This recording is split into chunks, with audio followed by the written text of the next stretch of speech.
দেখো তৈরি হয়ে গেছে আমার টেস্টি স্ন্যাক্স। গুড ইভিনিং, তোমরা কেমন আছো? আশা করি ভালো আছো, আমিও ভালো আছি। আমি বানাবো আজ একটা কাঁচা আলু দিয়ে একটা টেস্টি স্ন্যাক্স। তা এর জন্য আমি একটা বড় কাঁচা আলু নিয়েছি। এবার আলুটাকে আমি কদ্দুকস করে নেব, গ্রেট করে নেব গ্রেটারের সাহায্যে। এবার আলুগুলোকে আমি ধুয়ে নিয়েছি, 3 বার ধুয়ে নিয়েছি। দেখো জলটা পরিষ্কার হয়ে গেছে। এবার আলুগুলোকে আমাকে এইভাবে জলটা নিংড়ে তুলে নিতে হবে। সব আলুগুলো এইভাবে জলটা নিংড়ে তুলে নেবে।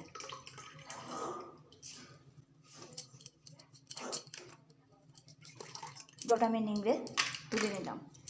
এবার আমি একটা বাটির মধ্যে আধ কাপ সুজি ভিজিয়ে রাখবো 5 মিনিটের জন্য। আমি এই বাটিটার মধ্যে আধ কাপ সুজি দিলাম, আর ওই কাপেরই আধ কাপ জল দিলাম। এবার এই সুজিটাকে আমি 5 মিনিট ভিজিয়ে রেখে দেবো। এসেছি গ্যাসের কাছে, আমি কড়াইটাকে বসিয়ে দিয়ে ওই কাপেরই 1 কাপ জল দেবো, আর দেব ছোটো চামচে হাফ চামচের মতো জোয়ান,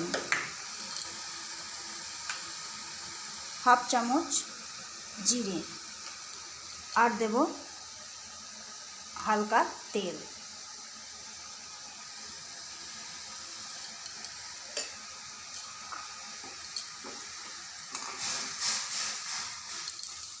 এর মধ্যে আমার গ্রেট করে রাখা আলুগুলো আমি এর মধ্যে দিয়ে দেব, আলুটা সেদ্ধ করবার জন্য, যাতে আলুটা আমার সেদ্ধ। দেখো দিয়ে দেবো স্বাদ অনুসারে লবণ। এটা হালকা আঁচে এটা করতে হবে। আর আলুটা আমাদের যেহেতু পাতলা পাতলা করে কেটেছি, তো সেদ্ধ হতে বেশিক্ষণ টাইম লাগবে না, 2 থেকে 3 মিনিট টাইম লাগবে। তো আলুটা সেদ্ধ করে নেব। এই অবস্থায় কিছু মশলা অ্যাড করব, যেমন লঙ্কা গুঁড়ো, হাফ চামচের মতো লঙ্কা গুঁড়ো, কেননা বেশি লঙ্কা দিলে বাচ্চারা খেতে পারবে না। কালারের জন্যে দেব হলুদ গুঁড়ো,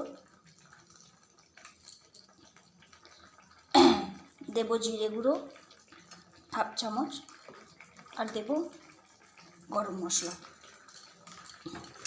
এবার এটা নাড়াচাড়া করব যতক্ষণ আমাদের জলটা কমে না আসে।